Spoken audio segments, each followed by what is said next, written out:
Alors, une telle décision, suspendre la coopération avec l'AIEA, voudrait dire, par exemple, que les inspecteurs de l'AIEA pourraient se voir interdire l'accès au site nucléaire iranien.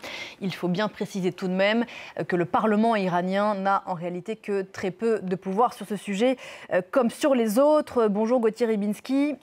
L'Iran, dont singulièrement les ministres de la Défense vont être reçus aujourd'hui en Chine avec des responsables russes dans le cadre de la coopération dite de Shanghai.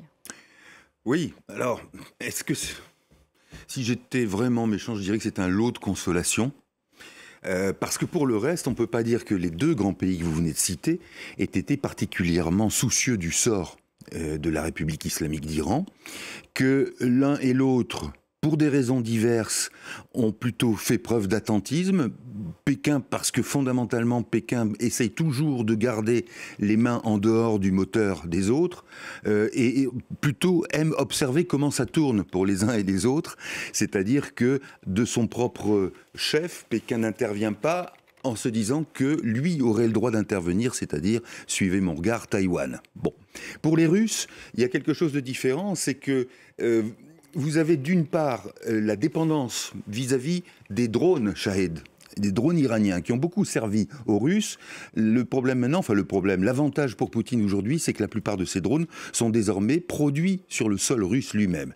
Et que donc, la dépendance vis-à-vis de Téhéran est réduite. Et puis si vous ajoutez à cela le fait que la lune de miel, même fabriquée de toutes pièces par les Américains envers la Russie, elle est utile à Vladimir Poutine dans l'immédiat, puisqu'évidemment tout ça détourne les regards, pas ceux de France 24, mais les regards de la guerre ukrainienne. Donc voilà, cette instance, ce grémium qui est à la fois, oui, d'ordre accords commerciaux, économiques, et puis partenariats politiques, idéologiques, c'est un peu là une grande machine. Mais il y a quelque chose qui vise à servir un minimum les Iraniens, c'est-à-dire simplement dire, voilà, il y a victoire américaine, israélienne, mais nous ne sommes pas d'accord. Est-ce que dans l'immédiat, ça veut dire aller plus loin? Je ne crois pas, mais au moins il y a cette formule-là. Cette machine, c'est un peu le pendant de l'OTAN, des Iraniens, des Russes, des Chinois, qui vont peut-être être inspirés par le fait que la loi du plus fort se soit imposée, tant, on l'a vu dans le conflit entre Israël et l'Iran, tant que ces dernières heures au sommet de l'OTAN à La Haye? Oui.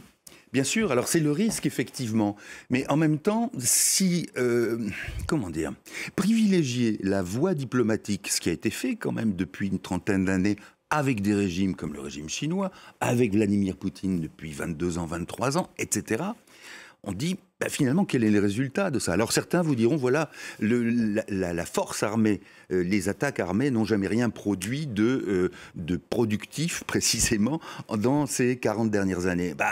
Minimum quand même le Kosovo, la Serbie, on parle de l'Irak, du désordre irakien, mais les choses n'évoluent pas en une seule nuit. Demandez, par exemple, à ceux qui ont souffert des geôles de Saddam Hussein, demandez-leur s'il ne fallait pas intervenir. Bon.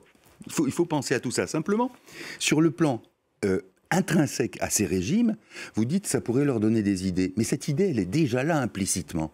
Xi Jinping n'a pas eu besoin des désordres du monde pour continuer à lorgner sur Taïwan et envisager un jour d'y aller avec la mitraille. Donc, si vous voulez croire qu'il y a qu'on peut gagner une dictature ou un régime totalitaire despotique par une forme de raison et de diplomatie, c'est simplement être naïf. Cette diplomatie peut fonctionner à certains moments parce que ce régime en aura besoin, et à d'autres moments, elle ne fonctionnera pas. Et là, ça ira très mal. Donc, au fond, les régimes de ce type-là sont par essence des régimes qui favorisent la déstabilisation. Merci.